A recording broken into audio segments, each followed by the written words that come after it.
সুস্বাগতম বন্ধুরা, আজ একটা নতুন ব্লগ দেখাতে চলেছি তোমাদের।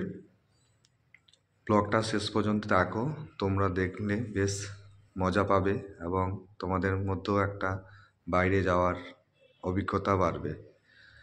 আমরা ভোরবেলায় বেরিয়ে পড়েছি তিনজনেই, আমি, আমার মেয়ে এবং আমার অর্ধাঙ্গিনী।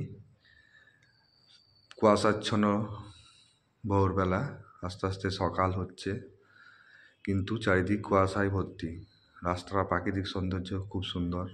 এই দেখুন আমার মেয়ে ঠান্ডায় কাবু, তাকে ঢাকা দিয়ে নিয়ে যাওয়া হচ্ছে।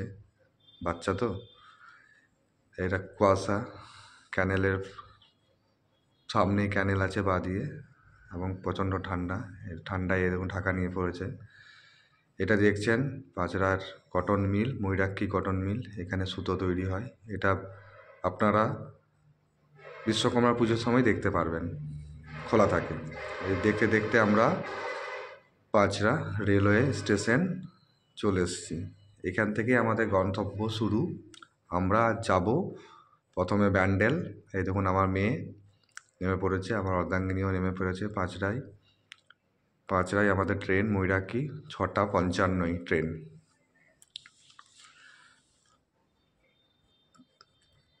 এখান থেকে আমরা যাব এখন ব্যান্ডেল। টিকিট এখন কাউন্টারে টিকিট কাটা হয়ে গেছে। পাঁচড়া রেলওয়ে স্টেশনটা খুব সুন্দর, প্রাকৃতিক সৌন্দর্যটাও খুব সুন্দর। ফাঁকা, সামনেটা ফাঁকা, চারিদিক মাঠ, বেশ ভালো। ভোরবেলায় কুয়াশাচ্ছন্ন। এখন 6:22 বাজে, ট্রেন আসতে এখন দেরি আছে। এই যে ট্রেনটা দেখছেন, এই ট্রেনটা যাচ্ছে রামপুরহাট। এই ট্রেনে উঠে পড়লে আপনি চলে যাবেন রামপুরহাট থেকে তারাপীঠ, আর একটা দর্শনীয় স্থান। আমরা ট্রেনে উঠে গেলাম। আমার মেয়ের মন খুবই খারাপ। এই দেখুন আস্তে আস্তে আস্তে আস্তে মন ভালো হচ্ছে। গরম পড়ে গেছে, সোয়েটার খুলে দিয়েছে। খিদেও পেয়ে গেছে, ওই জন্য ওকে একটা বাদাম কিনে দিলাম, যে বাদাম খেলেই পেট ভরে যাবে। বাদাম দিলাম। আমরা পৌঁছে গেলাম ব্যান্ডেল। ব্যান্ডেল পৌঁছে, এই দেখুন ব্যান্ডেল 10:55 বাজে এখন। আমাদের লোকাল আছে, আমরা যাব নবদ্বীপ ধাম, কাটোয়া লোকালে উঠব। আমরা কি করলাম, টিফিনটা সেরে ফেললাম। তিনজনেই টিফিন সেরে ফেলার পর আমরা ট্রেনের অপেক্ষায় রইলাম। আমাদের ট্রেন চলে এসে ট্রেনে উঠে পড়লাম। উঠে পড়ে আমরা চললাম নবদ্বীপ স্টেশন। আমরা নবদ্বীপ ধামেও পৌঁছেও গেলাম। নবদ্বীপ ধাম চলে এসেছে। এখান থেকে আমরা যাব হুলোর ঘাট। নবদ্বীপ স্টেশন থেকে বেরিয়ে টোটো করে 20 টাকা করে টোটো, হুলোর ঘাট। হুলোর ঘাট বললে আমরা হুলোর ঘাটেও চলে এলাম। দেখুন মায়াপুর যাইবার পথ। এখান থেকে আমরা যাব লঞ্চে করে। লঞ্চে আপনাদের 10 টাকা করে পড়বে মাথা পিছু। লঞ্চে যাওয়া ভালো, নৌকায়ও যাওয়া যায়, কিন্তু লঞ্চে যাওয়াটাই সেফটি। লঞ্চে উঠে পড়েছি। লঞ্চ ছাড়ছে। আমার মেয়ে তো বিশাল আনন্দিত যে ও প্রথমে লঞ্চে চাপবে, নৌকায় পেরোবে, গঙ্গায় পেরোবো আমরা।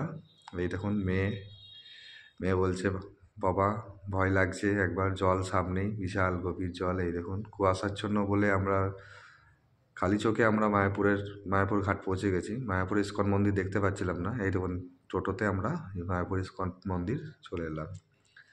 দূর থেকে দেখে খুব ভালোই লাগছে এবং খুব আনন্দিত হচ্ছে যে অনেক দিন আসবো করে আসা হচ্ছিল না, বেশ পৌঁছে গেলাম। আমরা এলাম মায়াপুর নবদ্বীপের মেন গেট দিয়ে ঢুকে মন্দিরের সামনে ঢুকে গেছি। এই দেখুন আমার মেয়ে এবং অর্ধাঙ্গিনী বিশাল খুশি। এই দেখুন মেয়ে তো দেখে অবাক, বাপ বলছে বাবা আবার আসবো আমরা। বললাম হ্যাঁ, ইস্কনের ভেতরে সমস্ত রকম পরিষেবা আছে, সমস্ত রকম দোকান, কেনাকাটির জিনিস। পরের ভিডিওতে মায়াপুর এবং নবদ্বীপের সমস্ত দর্শনীয় স্থানগুলোকে আপনাদের দেখাবো।